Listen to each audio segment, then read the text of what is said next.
I had a c-a2 error code on a Samsung wall oven. What happened just before your Samsung oven displayed this message? It happened after a self-cleaning cycle. How long has this been going on with your Samsung oven? What have you tried so far? It just started after the cycle. I cleaned out the residue and I'm not sure if some spray hit the motor or not, but after I cleaned the oven out I turned it on, and once it reached 350 the error message came on and shut off. Anything else we should know to help you best? No, that's it. Hello.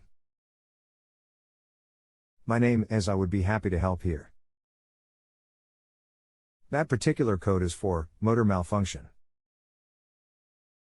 The DIY troubleshooting steps are simple.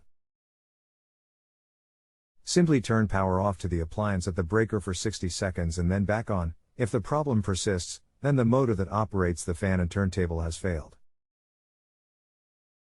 In most cases, a repair is not advised because the cost of a motor and replacement will likely exceed or meet the cost of a new microwave. We don't repair many smaller appliances like this and blenders and such because of the cost involved. It is rarely cost effective. Good luck. If you have a home improvement or appliance question and want to chat with an expert now, visit justanswer.com/ythi.